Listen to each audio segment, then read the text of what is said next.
सोचो, एक आदमी सिर्फ अपने परिवार के लिए पैसा कमाने विदेश जाता है, लेकिन वहाँ उसकी ज़िंदगी एक ऐसे जहन्नुम में बदल जाती है जहाँ उसे इंसान नहीं जानवर समझा जाता है। ये कहानी है नजीब की, और यही है द गोट लाइफ की असली दर्दनाक स्टोरी।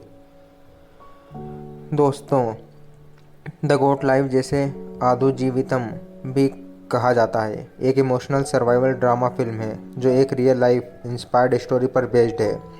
इस फिल्म का मेन कैरेक्टर है नजीब, एक सिंपल और गरीब आदमी जो अपनी वाइफ और होने वाले बच्चे के लिए बेटर लाइफ का सपना लेकर सऊदी अरेबिया काम करने जाता है। नजीब को लगता है कि वहाँ उसे अच्छी जॉब मिलेगी, पैसा मिलेगा और उसका घर संभल जाएगा। लेकिन एयरपोर्ट पर पहुँचते ही उसकी किस्मत उसके साथ एक बहुत बड़ा धोखा कर देती है। वहाँ उसके पासपोर्ट ले लिया जाता है और उसे एक आदमी के साथ भेज दिया जाता है जो असल में उसका मालिक बन जाता है।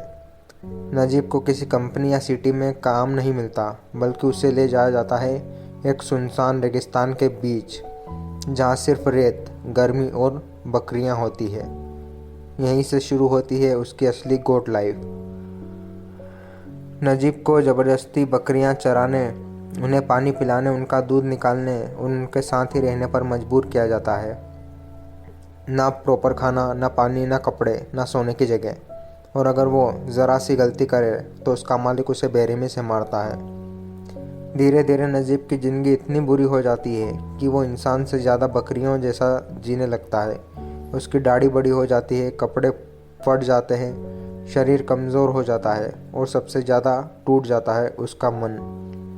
वो हर दिन बस एक ही उम्मीद में जीता है, कब मैं यहाँ से निकलूँगा, कब मैं अपने घर वापस जा पाऊँगा।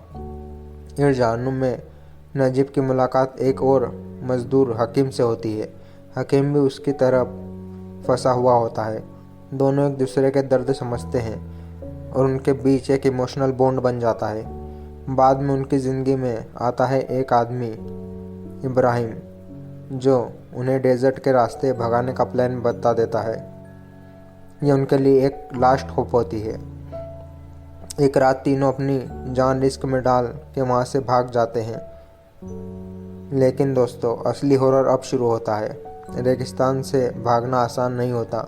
हर तरफ सिर्फ रेत ही रेत, ना पानी, ना खाना, ना कोई इंसान। दिन में जलती हुई गर्मी और रात में ठंडी हवा। तीनों धीरे धीरे कमज़ोर पड़ने लगते हैं। प्यास और भूख उनकी बॉडी को तोड़ देती है। सबसे पेनफुल मोमेंट तब होता है जब हकीम डेजर्ट में ही दम तोड़ देता है। नजीब अपने दोस्त को बचा नहीं पाता और उसकी आंखों के सामने उसका साथी मर जाता है। ये सीन फिल्म का सबसे इमोशनल और हार्ट ब्रेकिंग मोमेंट है। अब नजीब और इब्राहिम आगे बढ़ते हैं, लेकिन डेजर्ट इतना खतरनाक होता है कि पॉइंट पर इब्राहिम भी नजीब से अलग हो जाता है। नजीब फिर से अकेला रह जाता है। अब उसके पास ना साथी है, ना ताकत, ना उम्मीद। वो आधा मरा हुआ रेगिस्तान में भटकता रहता है। लेकिन कहानी यहीं ख़त्म नहीं होती। किस्मत एक बार फिर उसकी तरफ मुड़ती है। बहुत मुश्किल के बाद नजीब को एक रोड मिलती है। एक इंसान उसकी हालत देखकर उस पर तरस खाता है और उसे उसकी मदद करता है। फिर नजीब को एक मलयाली आदमी कुंजिका के पास ले जाया जाता है, जो उसे खाना देता है, कपड़े देता है और इंसानियत से ट्रीट करता है।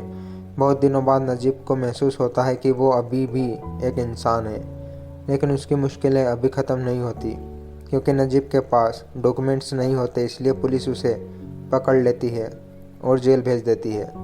पर यहाँ एक शॉकिंग बात यह है कि नजीब को जेल भी डेजर्ट से बेटर लगती है, क्योंकि वहाँ कम से कम उसे रोटी मिलती है, पानी मिलता है और कोई उसे जानवर की तरह नहीं ट्रीट करता। आखिरकार लीगल प्रोसेस के बाद नजीब को इंडिया डिपोर्ट कर दिया जाता है और वो फाइनली अपनी वाइफ और फैमिली के पास वापस लौट आता है। लेकिन जो आदमी सऊदी गया था और जो आदमी वापस आया, दोनों एक जैसे नहीं थे। नजीब सिर्फ फिजिकली ज़िंदा वापस आया था, लेकिन उसका अंदर का एक हिस्सा उस रेगिस्तान में हमेशा के लिए खो चुका था। द गोट लाइफ का एंडिंग हमें ये बताता है कि इंसान कितनी भी बुरी हालत में हो, अगर उसके अंदर उम्मीद ज़िंदा है तो वो मौत से भी लड़ सकता है। ये सिर्फ सर्वाइवल स्टोरी नहीं, ये इंसानियत, दर्द, मजबूरी और वापस जीने की कहानी है। अगर आपको ये इमोशनल स्टोरी पसंद आई हो तो वीडियो को लाइक करो, चैनल को सब्सक्राइब करो और कमेंट करके बताओ कि आप नजीब की जगह होते तो इतनी बड़ी लड़ाई लड़ पाते। मारो हमको जिंदा मत छोड़ो सालो।